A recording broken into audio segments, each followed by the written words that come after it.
Ya. Buenas tardes, a nosotros nos corresponde el orden Hemiptera para el curso de taxonomía animal, el módulo artrópodos. El grupo está conformado por Diana Lozano, Neifi Galeano, Francis Reyes y quien les habla, Hasleidy Velázquez.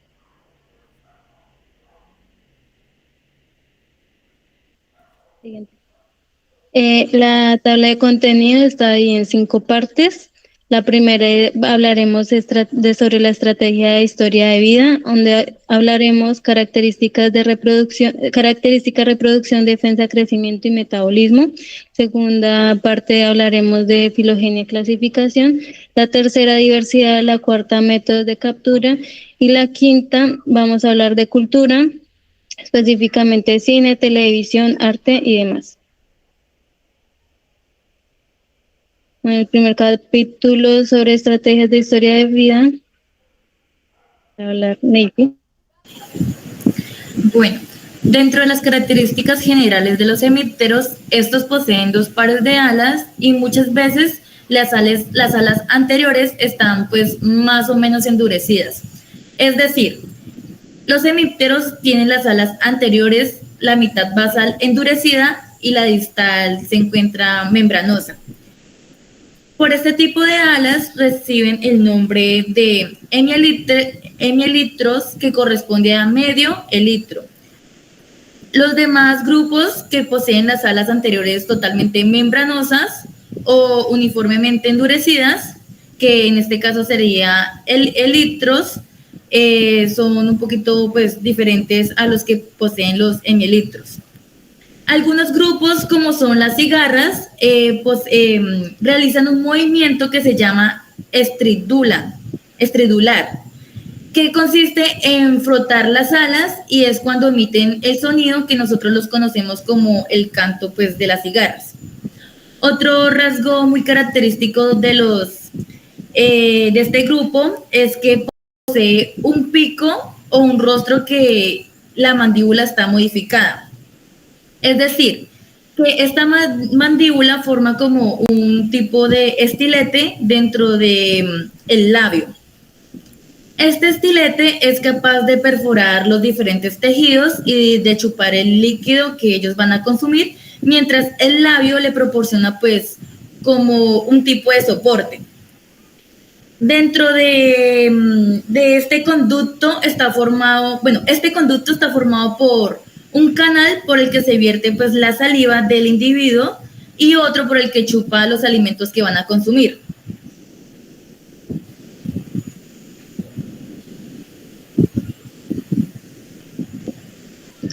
El desarrollo de los hemimetábolos, de los hemípteros, perdón, se ha encontrado que presentan un crecimiento paurometábolo y hemimetábolo. Es decir, que al eclosionar el huevo, las ninfas van aumentando su tamaño gradualmente, son muy similares a los adultos, solo tienen unas pequeñas diferencias. En estas están que no está desarrollada sexualmente las ninfas y las alas tampoco están presentes, más bien presentan terotecas, que son unos primordios alares, que se diferencia entre los paurometábolos y los hemimetábolos. Los hemimetábolos presentan una metamorfosis algo un poco más complicada. Pues en esta metamorfosis los juveniles, las que son comúnmente llamados náyades, son generalmente acuáticas. Entonces estas presentan agallas traqueales, y los adultos ya no las presentan. ¿Sí? Acá tenemos un desarrollo algo diferente. Esta es la cochinilla de café, llamada comúnmente de esta manera, en donde al eclosionar el huevo, la ninfa crece, se desarrolla, pero los adultos machos generan alas, mientras que las hembras no generan alas. Tienen un crecimiento y un desarrollo diferente, son la misma especie, pero las características morfológicas son diferentes. En la imagen superior izquierda podemos evidenciar el insecto hembra, y en la parte inferior izquierda también podemos evidenciar pues ya la estructura del macho.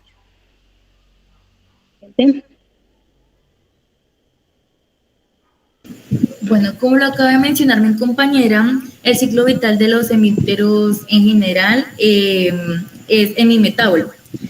Este pues es un desarrollo incompleto, como lo acaban de mencionar, y en este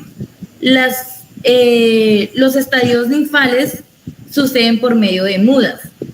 En estas mudas, lo que ellas desprenden es la cutícula vieja, y por esto es posible el crecimiento de cada una de las ninfas.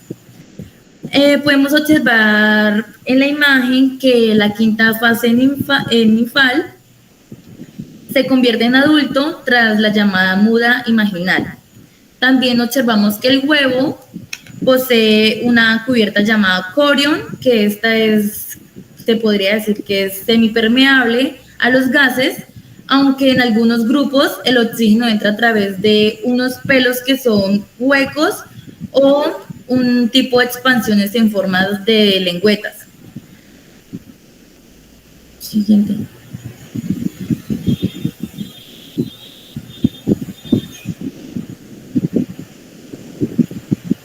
Bueno, los dos primeros estadios ninfales carecen por completo de las estructuras que pueden asignarse a futuras alas. Ahí podemos observar que esta ninfa posee los primordios alares porque corresponde al estadio 3 de las ninfas. Los esbozos de las alas anteriores están superpuestos sobre las alas posteriores, que cuando sean adultas van a formar las alas verdaderas.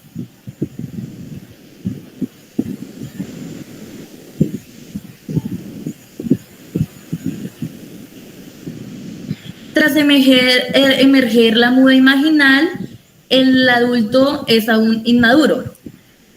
Para que este sea un adulto maduro, tiene que pasar cierto tiempo, y es cuando la cutícula se va a endurecer completamente y se van a activar las gónadas.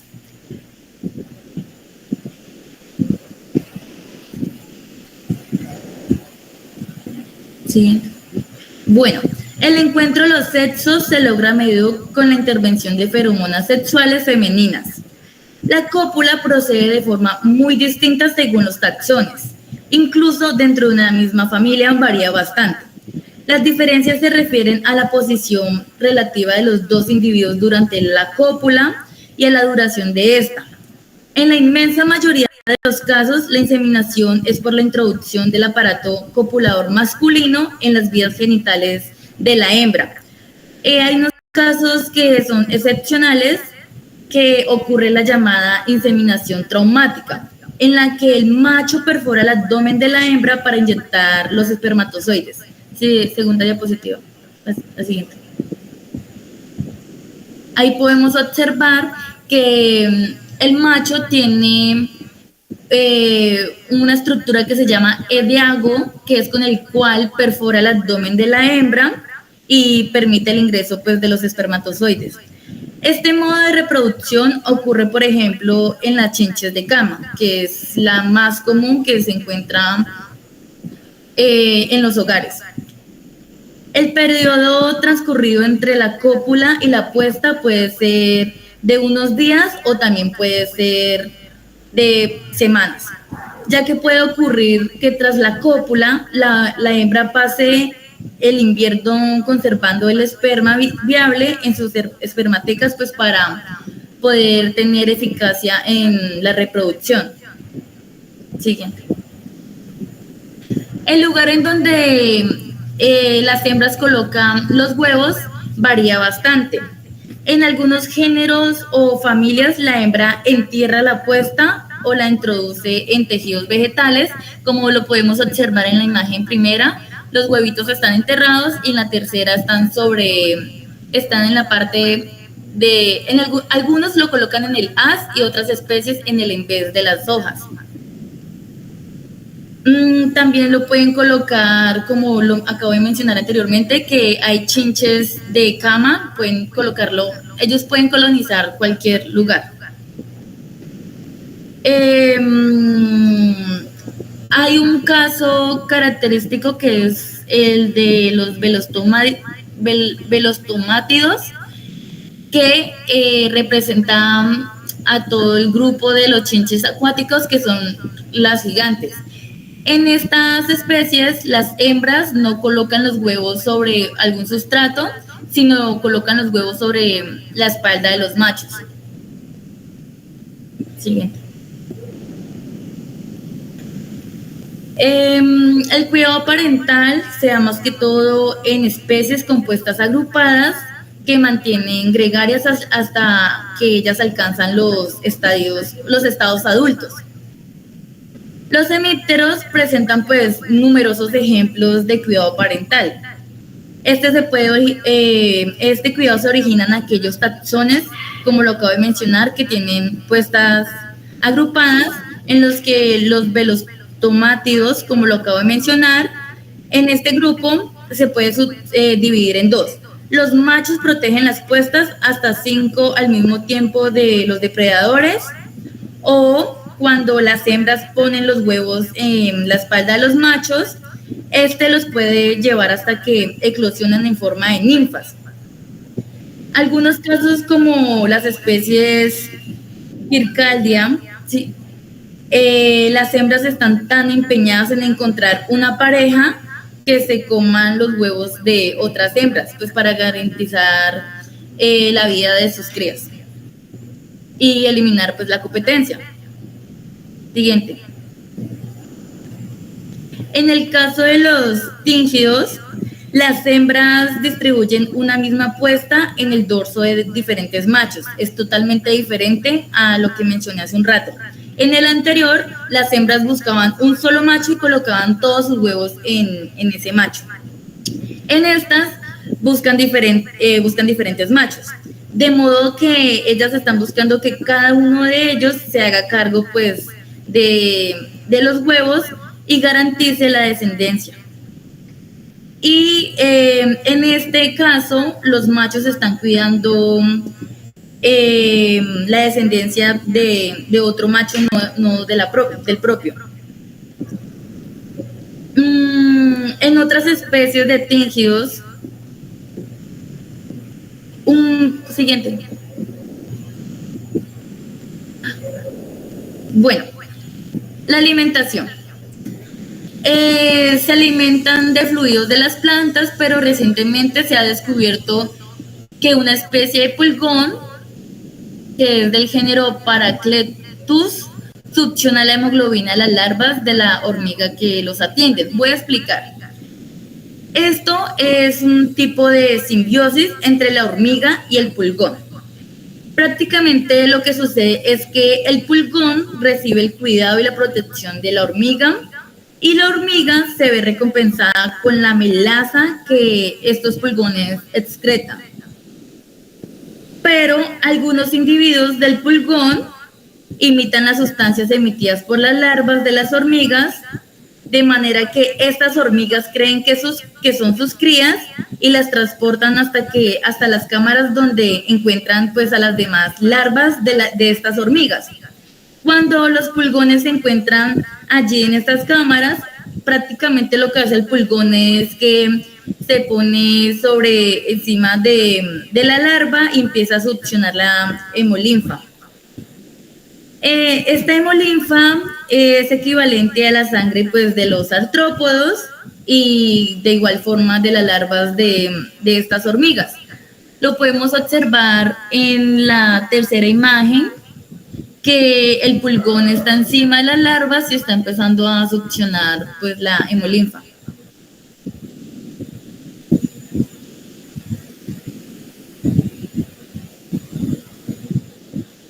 Bueno, en cuanto a defensa, tenemos diferentes mecanismos.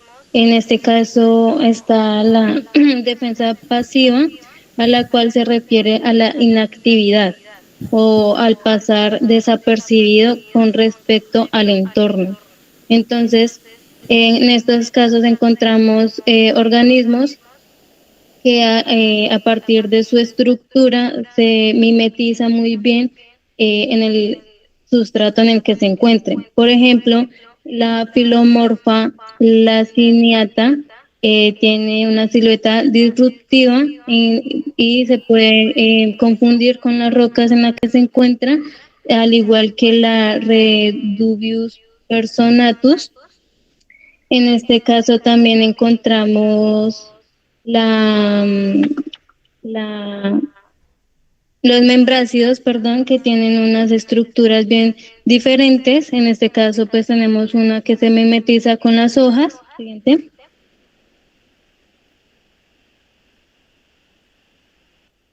Siguiente.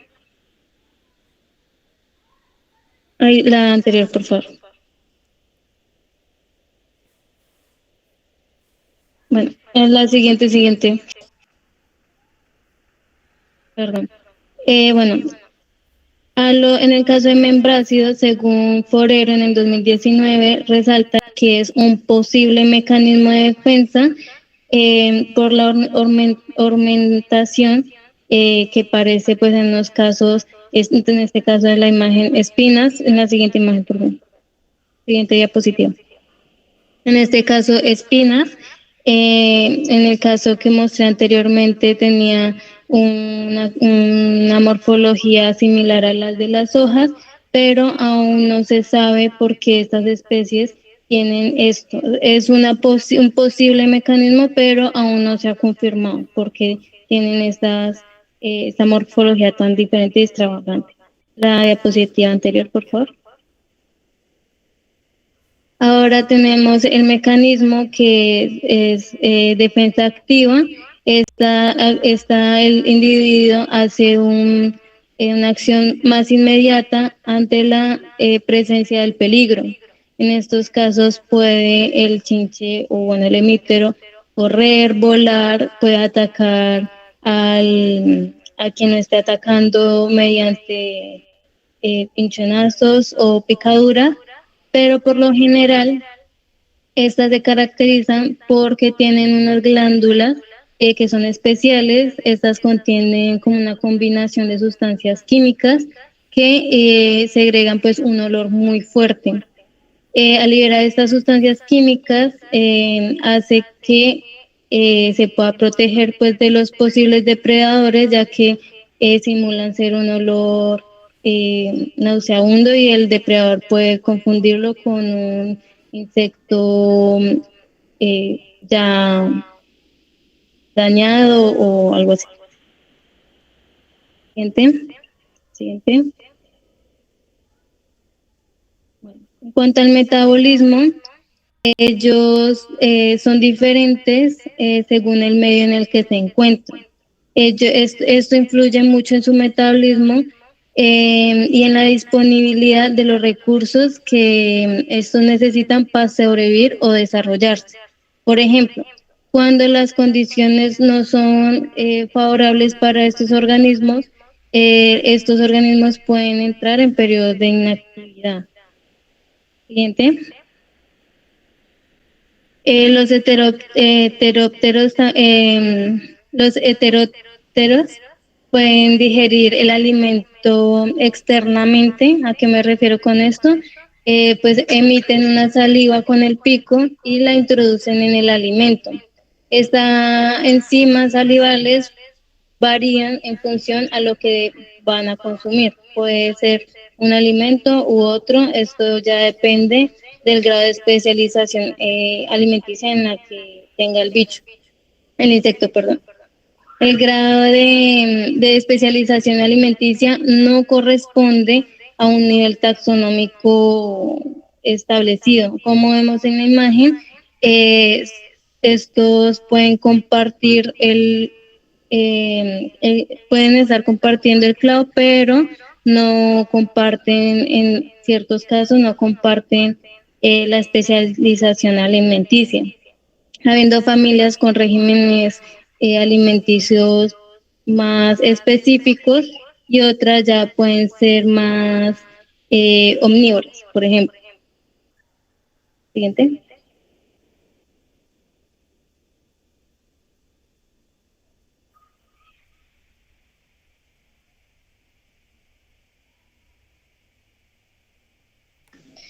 Bueno, el orden hemíptera anteriormente, pues se conocía como, o el término se refería a los chinches verdaderos, eh, ya que estaba asociado con el orden eh, Homóptera. Luego, para 1810, se sugirió como orden principal agrupando a Heteróptera y a Homóptera. Esto se dio porque las características de las alas de estos dos subórdenes eran totalmente diferentes. Fue hasta 1969 en el que el orden Hemiptera se aceptó ampliamente entre los entomólogos. Este se encuentra en el dominio Eucariota, reino Animalia, filo Artrópoda, subfilo Hexápoda, clase Insecta, eh, subclase Pterigota, infraclase Neoptera, orden Hemiptera, y fue descrito por Linneo en 1758. Como había dicho anteriormente, Hemiptera primero no estaba unido con Homóptera ni con Heteróptera por las características de las alas, pero para 1810 estos subórdenes se agruparon en este orden, en Hemiptera, pues ya que compartían relaciones filogenéticas muy estrechas. Entonces, este clado nos enseña la filogenia del orden Hemiptera. Los tres primeros grupos, que son cicadomorfa, fulguromorfa y esternorrinca, son homópteros, y ya tenemos un grupo más amplio que son de los heteróptera. Entonces, cicadomorfa, vamos a encontrar lo que conocemos como las chicharras o cigarras. En el orden fulgoromorfa son de tamaños un poco más, mucho más grandes que los cicadomorfos. Espere, más pequeños, qué pena. En los esternorrinca se reconocen este grupo porque tienen alas membranosas, pero con pocas venas en su cuerpo. Y los heterópteros son también conocidos como hemípteros acuáticos, ya que en alguna fase de su vida pues viven en el agua. Bueno, el clado que estoy mostrando acá se hizo con secuencias de mitogenoma.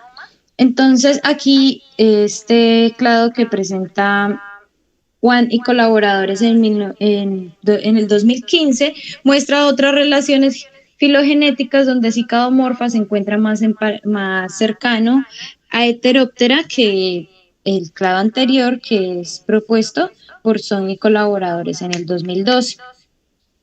Entonces lo que sucede acá es que los genes o las regiones que se amplificaron y con las que se hicieron estos estudios son totalmente diferentes, por lo que si hacemos unas filogenias con diferentes regiones del gen, pueden aparecernos este tipo de situaciones y nos aparezcan grupos diferentes, como en este caso de estos autores, donde incluyen a Coleorrinca en este orden, y que se agruparía con los homópteras. En la diversidad, bueno, el orden Hemiptera está compuesta aproximadamente por 89.000 especímenes que están distribuidas a nivel mundial. Voy a hablar de las superfamilias que se encuentran en este orden. Y pues voy a empezar mencionando la cicadomorfa, que como mencionaba son las chicharras o cigarras. Este está comprendido aproximadamente por 15.000 especies que están distribuidas a nivel mundial y están agrupadas por tres superfamilias en este grupo, en este infraorden, que son cicadoide, cercopoide y membracoide. Luego están los fulgoromorfa, que representan cerca de 14.000 especies y están agrupadas en 30 familias. Estos son muy conocidos porque son los que afectan los cultivos de importancia alimentaria como el arroz o el maíz, ya que ellos son fitófagos y también pueden ser vectores de fitoplasma. Los esternorrinca, como anteriormente lo había mencionado y aquí se observa mejor en la imagen, son chinches que tienen alas membranosas y que se caracterizan porque tienen pocas venaciones en sus alas. Este está compuesto por 4 superfamilias y en Colombia solo se reconocen 216 especies de la superfamilia Cocoide de este grupo. Estos también son muy conocidos por ser plagas en los cultivos como los como los fulgoromorfos, perdón. Luego están los heteróptera, que como lo había mencionado anteriormente, son conocidos porque tienen hábitos acuáticos o subacuáticos y agrupa aproximadamente 38.000 especies en 79 familias en todo el mundo.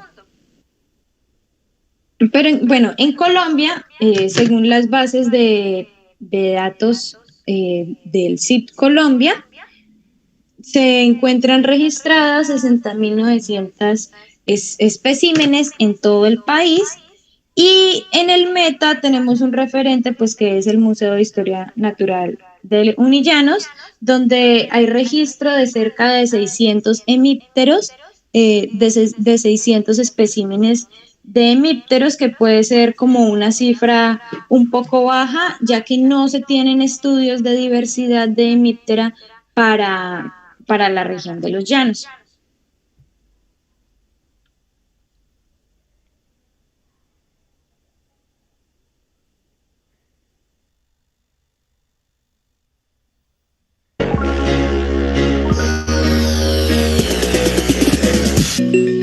La chinche depredadora Orius laevigatus es la más utilizada en su especie para el control biológico de trips. Bajo condiciones normales, las hembras consumen alrededor de 12 trips al día. Este insecto succiona a su presa por dentro, dejando únicamente la piel. La Orius laevigatus puede reproducirse aunque no se alimente de sus presas, ya que puede hacerlo de otros recursos como el polen. Bueno, el video que estábamos observando es de una especie de chinche que ataca a los cultivos, como se había mencionado anteriormente. ¿Esto?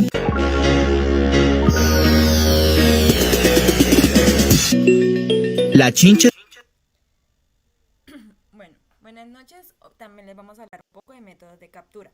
Los métodos de captura están directamente relacionados con el objetivo del estudio y pues asimismo se van a caracterizar. Entonces encontramos el primer método, que es captura manual, en la cual consiste en que una persona conocedora del tema de los chinches, de los hemípteros, que sepa identificar las familias, los grupos, los géneros, las especies, va a campo y de forma visual los va recolectando. Eso va a depender mucho del investigador, de la persona que está encargada de esto. Siguiente. Bueno, ahora resulta que dentro de los hemípteros tenemos un grupo, cuál son los triatoninos, que ellos se alimentan, son hematófagos. Entonces, para la captura de esos es muy necesaria que haya un cebo vivo.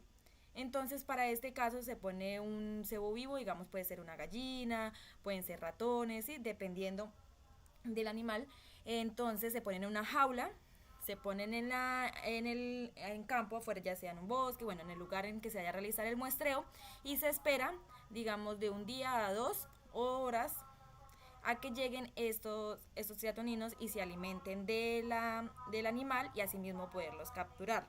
Es muy necesario, digamos, es muy empleado para métodos para análisis de estos animales, ya que pueden ser posibles vectores de la enfermedad de Chagas, el cual es el trypanosoma. Siguiente. Entonces les vamos a mostrar un video en el cual explican un poco sobre su biología de estos triatoninos.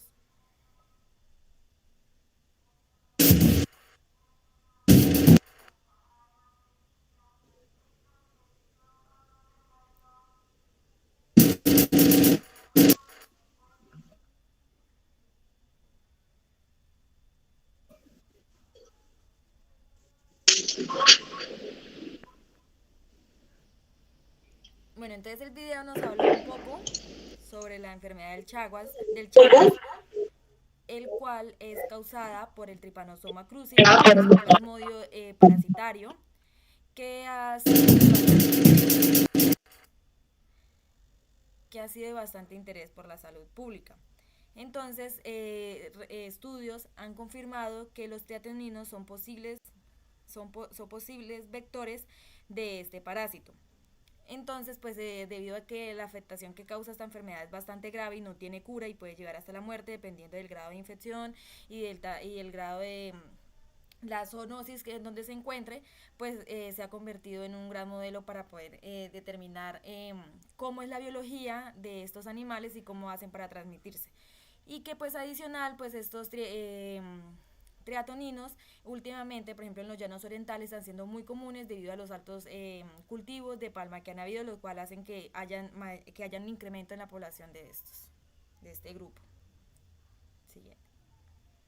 Bueno, otro método, este a veces es un poco conflictivo, el cual es disección y búsqueda, porque lo que hace es consistir en que el árbol en el cual se necesita hacer el estudio, se tumba, se corta y bueno, primero se pone una sábana en el suelo donde va a caer el árbol y ahí luego posteriormente se corta el árbol para que caiga encima de esta sábana y caigan ahí los hemípteros y luego posteriormente se hace como una disección, empieza a buscar rama por rama, a ver qué animales se encuentran, qué chinches.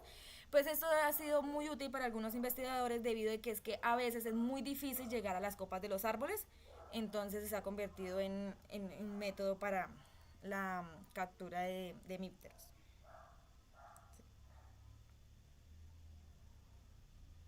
Siguiente. Bueno, este es otro que es también bastante polémico debido a que se fumigan los árboles para que caigan todos los insectos. Lo que pasa es que, por ejemplo, en el de captura manual era más selectivo, o sea, era más direccionado, pues porque el investigador sabía qué individuo es y no iba a colectar animales de más, ni que no fueran del grupo, mientras que lo que es la búsqueda y disección y fumigación van a caer muchos más individuos de todos los órdenes. Entonces, en este consiste es que se ponen unas telas debajo de las copas de los árboles, posteriormente se procede a fumigar, se espera un rato a que caigan todos los insectos, todos los que se encuentren en las copas de los árboles. Y ahí sí, posteriormente se va a la clasificación, separación, o sea, porque como dije anteriormente, no todos los grupos, cuando los investigadores hacen esto, pues su interés no son todos los grupos, sino a veces unos específicos. Entonces tienen que empezar a clasificar y dejar solamente el grupo de interés. Siguiente.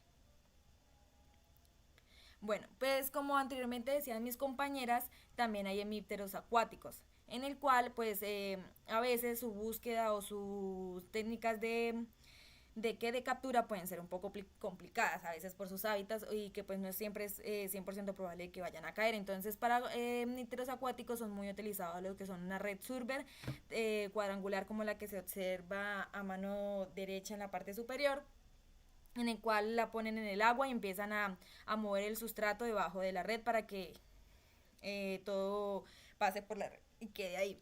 En la parte izquierda derecha también es muy útil utilizar red D, red surbe manual y también, por ejemplo, cuando se encuentran con lugares, digamos que es difícil meter una red surbe triangular o manual o una red D, entonces a veces utilizan coladores metálicos, muchos investigadores lo han utilizado, o coladores.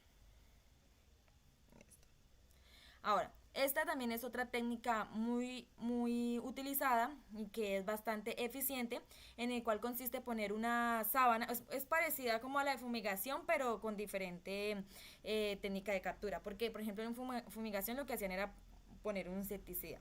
En este caso lo único que hacen es poner la sábana y por medio de palos, varas, lo que hacen es golpear las ramas de los árboles para que los insectos caigan. Y así después se recoge la sábana y se hace la disección, se hace la selección de los individuos que, digamos, de interés para el estudio. Siguiente. Bueno, entonces ahora vamos a hablar un poco de cultura. ¿Qué es? Entonces, la canción que el grupo musical Los Chinches es poco famoso, pero tienen algunas canciones y pues no es tan común escuchar este nombre, digamos, en grupos musicales. Ahora en la televisión encontramos Do Chinche, que era una serie de televisión colombiana de 1982, que cual intentaba retratar la vida de Bogotá, de un bogotano en los años 80. El actor que realizaba este papel falleció hace poco y pues era muy reconocido por hacer este papel. También encontramos Stanley, la chincha apestosa, que es una serie de televisión infantil en el cual era un niño chinche que llegaba a un campamento y resulta que debido a su olor era un poco como alejado y eso, y pues entonces hay una gran referencia al olor que pueden expulsar algunas chinches. Bueno, en el arte, entonces Samuel Marc hizo como una representación en el cual era sin ánimo de lucro para crear conciencia ciudadana. Lo que hizo fue hacer distintos dibujos en lo que era muebles como el colchón, el sofá, y eso o sea, fue un movimiento representativo para Estados Unidos. Bueno, en el arte pues es muy conocido de que se le llame, bueno, a las chinches viajeras que usted puede encontrar en el tren, en el bus, en el avión. Entonces se hacían representaciones como se muestra en la imagen de la muchacha que su ropa está llena de chinches, o en la mano derecha que la cama está llena de chinches. Entonces encontramos que Letularius es la que era, digamos, habitaba en estas partes. Entonces era muy representativa hacer mostrar que estos animales habitaban estos lugares.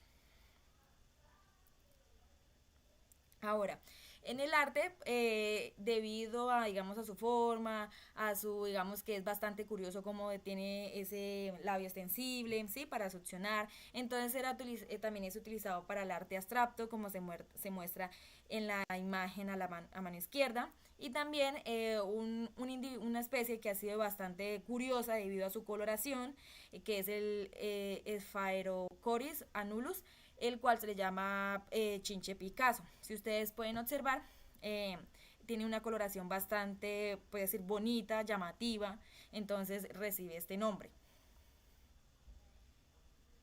Ahora, en la literatura encontramos un libro para niños, que es el libro de Stanley, la chincha apestosa, en el cual, como antes les había mostrado, que eso del libro pasó a ser una serie animada para niños, pero inicialmente era un libreto para como la idea, la propuesta en el cual pues estaban este animal. Y como pueden observar en la imagen, ahí hay un insecto, un abrigo, perdón, que tiene un tapón en la nariz, pues haciendo referencia al olor que botaba esta chincha. También Saramago en 1999 en uno de sus libros dice que el médico le preguntó qué sentido de la vida veía en él, en la situación en que todos se encontraban, hambrientos, cubiertos de porquería hasta las orejas, devorados por los piojos, comidos por las chinches, picados por las pulgas. Entonces ahí es uno de sus libros en el cual hace referencia a las chinches como tal el nombre. Ahora encontramos en los diarios de Kafka de 1972, ahí digamos hay un texto representativo en el cual que una noche cuando cumplía el servicio militar algo le picó la nariz, en sueños le pegó una palmada y aplastó algo, era una chinche y el mal olor le quedó encima durante varios días, malos olores, las chinches, hay que aplastarlas, difícil, asombro de la criada, no hay chinches en ninguna parte, solo una vez un huésped encontró una en el corredor. Pues como dije, es uno de los diarios de Kafka. Cuando fueron publicados fue curioso, pues digamos, haciendo otra vez nuevamente referencia al olor que pueden expulsar las chinches. Sí. Y bueno, ahora en literatura también encontramos Ángela Inés, las chinches, en el cual es una temática de literatura infantil. Del autor Chris Anton, un libro bastante corto, pues para niños, de 32 páginas, y estaba en la colección de bichitos curiosos. Ahora, otras referencias que hacen como tal al nombre chinche, porque pues muchas personas es más conocido como este nombre chinche que hemíptero o las demás grupos o subfamilias a las cuales podemos encontrar en este grupo, pues entonces digamos esos como esos chinches que es el material escolar que sirve para pegar hojitas, para digamos poner en la pared, es bastante utilizado, no solamente en Latinoamérica, sino en bastante, eso, o sea, en prácticamente todo el mundo. Ahora encontramos a mano derecha que, por ejemplo, en palabras coloquiales, por ejemplo, la palabra bochinche, que puede hacer referencia a algo bulloso, digamos, uy, esa gente ya los vecinos están haciendo bochinche, están haciendo bulla, están en esa como recocha, entonces también hace referencia a que a esas palabras coloquiales. Muchas gracias. ¿Paro la grabación? Sí,